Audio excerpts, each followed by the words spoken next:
नमस्कार, आप देख रहे हैं Sania Bahadurgarh news channel.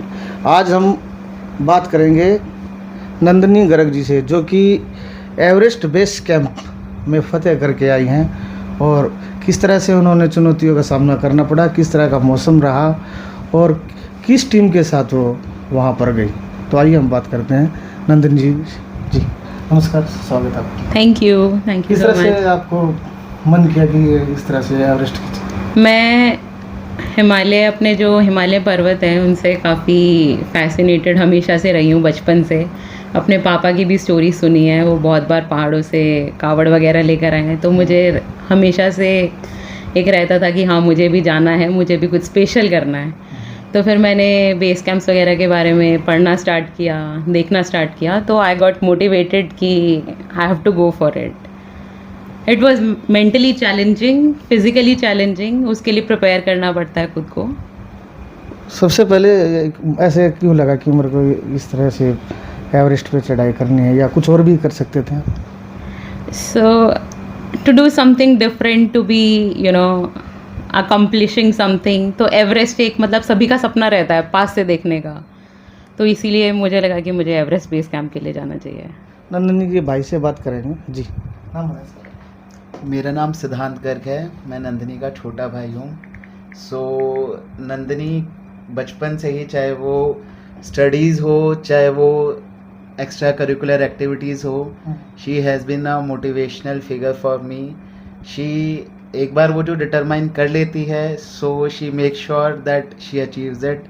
And in all this हमारे परिवार वालों का, हमारे सोशल जो लोग कनेक्टेड हैं उनका बहुत ज़्यादा सहयोग रहा है। वो हमें आशीर्वाद देते हैं, प्यार बना के रखते हैं। तो आई एम वेरी प्राउड कि Nandini has completed the Everest base camp. जय भगवान जी। जब गई थी बेटी, क्या कहेगी? मेरे को तो बेटी ने लास्ट में यही बताया कि पापा मैं जा रही हूँ। मैं कहा कहाँ जा रहा है बेटा? कि एवरेस्ट बेस कैंप पे जा रही हूँ। मैं कहा बहुत अच्छा, ज़िंदगी में कुछ करने के लिए आगे बढ़ो। हमने भी पहले गंगोत्री यमुनोत्री वगैरह हम गए, तो इसने भी अपने मन में ठान लेकर मेरे पापा गए तो मैं भी वहाँ ज़रूर जाऊँगी। आपके एक्सपीरियंस से प्रेरणा मिली? हाँ, इसको मेरे एक्सपीरियंस से प्रेरणा मिली।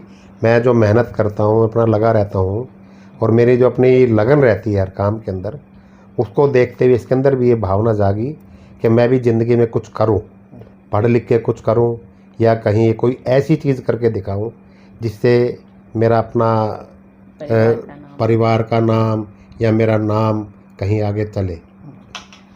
नंदिनी बताया कि मैं वहाँ जा रही हूँ फतेह करने के लिए, इस तरह से। हाँ, नंदिनी ने पहले बताया, तो ऑब्वियसली एक फैमिली मेम्बर्स का होते हुए तो हमने इससे पूछा कि क्या क्या रिस्क हैं। एक परिवार से कनेक्टेड होने के पॉइंट ऑफ व्यू से देखें तो हमें टेंशन भी थी, बट फिर ये था कि जहाँ विल पावर और जहाँ एक चीज़ ठान ली तो वो चीज़ कुछ भी नामुमकिन नहीं है।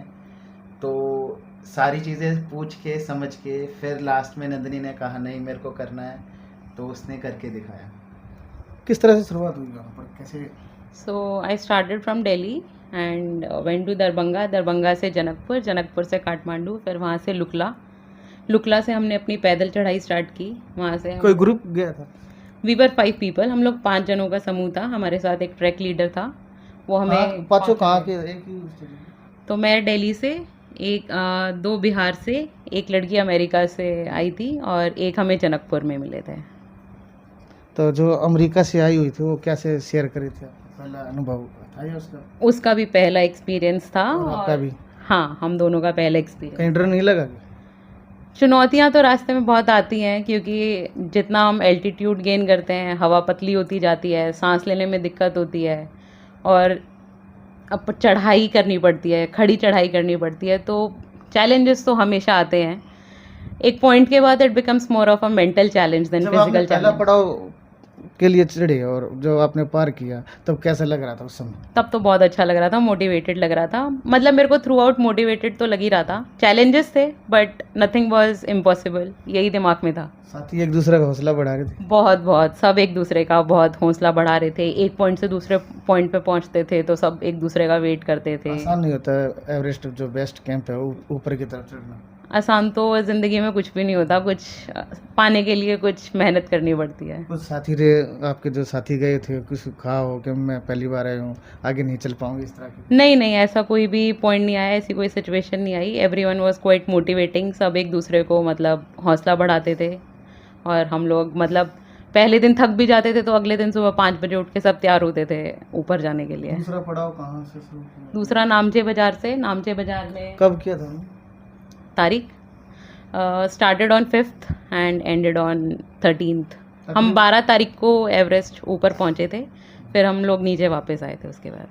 तकरीबन कितने जो है उसकी हाइट रही जो अपना जो? ऑलमोस्ट मतलब वैसे तो 5300-5400 मीटर बोलते हैं, बट थोड़ा कम ज़्यादा होता रहता है वहाँ पे, क्योंकि पहाड़ इट्स लाइक लैंडस्लाइड्स और ये सब चीज़ें भी होती रहती हैं, तो काफ़ी चैलेंजिंग रहता है। तकरीबन बहादुरगढ़ में आप पहली ऐसी हो जो इन्होंने हाँ, it feels proud to be one amongst so many to उन बेटियों के लिए क्या कहना चाहेंगे जो इस तरह के सिर्फ भावना रखती हैं, आगे चल नहीं पाती कि भाई मेरे को भी वहाँ जाना चाहिए?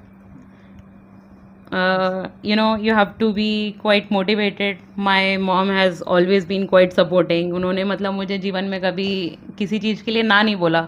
आई एम सो लकी कि मतलब मेरे पेरेंट्स ने, मेरे दादा जी जो थे, मेरे पिताजी, मेरी मॉम, मतलब इन्होंने हमेशा मुझे आगे बढ़ने के लिए ही बोला है। चुनौतियाँ तो आती हैं, अगर फेल भी हो जाते हैं तो भी कोई दिक्कत नहीं है, but it is important to keep moving ahead. आगे बढ़ते रहना बहुत ज़रूरी है। जय भगवान जी, जब बेटी के घर पे आई, फूलों से स्वागत, ये बात ये कैसा है, लगा आपको? एक पेरेंट्स को अपने बच्चों को कहीं आगे बढ़ता देखने के उस पर बड़ा खुशी होती है। तो मैं अपने प्राउड फील करता हूँ कि मेरी बेटी कुछ करके आई। जब यहाँ से गई नंदनी जी और वापस आई तो उसमें काफ़ी अंतराल होता है, पूरा मतलब एवरेस्ट बेस कैंप, इतनी ऊंचाई, थकान भी होती है, इस तरह से कैसा लगा? उनका स्वागत हुआ और एक अलग सी बात नजर। तो जब नंदिनी जा रही थी, जब इसने शुरू किया तो थोड़ी सी फिक्र थी इस घर वालों को, सबको। बीच में कई बार जैसे ये पहाड़ की चोटियों पे होती थी तो वहाँ पे नेटवर्क नहीं आता था, तो हम बात नहीं कर पाते थे, तो एक बेचैनी तो पेरेंट्स हो चाहे भाई हो, घर वालों को हमेशा बनी रहती है। बट जब इसका कॉल आया कि अब मैं ऊपर पहुँच गई हूँ और सब कुशल मंगल है, तो हमें एक सुकून की प्राप्ति हुई कि हाँ चलो, जो लक्ष्य था उसके अंदर उत्तीर्ण हुए और उसके अंदर सक्सेसफुल रहे। फिर उसके बाद जैसे वहाँ पे उतरने के नंदिनी ने स्टार्ट किया तो थोड़ा सा मौसम ख़राब हुआ, तो उस समय हमें ये टेंशन नहीं थी, जब ऊपर जा सकती है तो ये वाली सिचुएशन भी पार कर लेगी। तो उसके बाद एक दिन का समय लगा, फिर वो नीचे उतर के आए, तो फाइनली जब वो घर वापस आई तो एक प्राउड के साथ साथ जो एक खुशी का माहौल है वो बहुत अच्छा लग रहा है। ऑल इन ऑल की जो टेंशन, जो रिस्क, जो सब कुछ लिया, उसके बाद जो आज रिज़ल्ट है, बहुत अच्छा लग रहा है। तकरीबन कितनी हाइट रहेगी उसकी, कितने मीटर? 5500 मीटर, ऑलमोस्ट 18,000 जब वहाँ पहुँचे फाइनली वहाँ, तो पीछे मुड़ के देखा कि मैं इतनी ऊंचाई चढ़ के आ गई। पीछे को कभी भूलना नहीं चाहिए। आप कितना भी तरक्की करता रहें तो पीछे को कभी भी इग्नोर नहीं करना चाहिए। So yes, I was like कि अगर मैं यहाँ तक आ गई हूँ तो लास्ट तक जाते जाते थोड़ी सी जैसे ऑक्सीजन कम हो जाती है और चैलेंजेस बढ़ जाते हैं। आई वाज लाइक नहीं, मुझे तो बस वहाँ पे पहुँचना है। एंड वहाँ पहुँचने के बाद एक बहुत प्राउड फीलिंग आती है, अपनी कंट्री के लिए आती है, अपने पेरेंट्स के लिए आती है जो आपको कॉन्स्टेंटली सपोर्ट करते हैं। तो बहुत अच्छा लगा वहाँ पहुँचने के बाद। वहाँ पहुँचने के बाद बारिश वगैरह भी आ गई थी, हेल स्टॉर्म्स हो गए थे, but it was good. It was all in all an accomplished feeling. तो जो आपके जो सीनियर थे उन्होंने आपको सम्मानित किया, जो इस बेस कैंप के ऑफिसर रहे हैं, तो कैसा लगा आपको जो सम्मानित हो गए थे? बहुत अच्छा लगा। हम लोग 5 लोग थे और कई ऐसा था कि हम लोग 5 ने ही पूरा किया, तो बहुत अच्छा लग रहा था सभी को सम्मानित होते हुए देखते हुए, और सभी एक साथ मतलब सेलिब्रेट करते हुए कि हाँ, जहाँ जिस चीज़ के लिए हम लोग गए थे, जिस लक्ष्य को हम बना के गए थे, वो हमने पूरा किया। आगे क्या टारगेट है? आगे मुझे और भी बेस कैंप्स करने हैं, Annapurna base camp, Kanchenjunga base camp और लॉड्जे, अभी बहुत से आमादमलम। हाँ जी, अभी ये एक शुरुआत है। शुरुआत है। हाँ जी। तो एवरेस्ट बेस कैंप के जो जिन्होंने फतेह की नंदिनी गर्ग ने, उनके हम शुभकामनाएं देते हैं और वो ज़िंदगी में ऐसे ही कामयाब होते रहें। तब तक के लिए देखते रहिए। नमस्कार।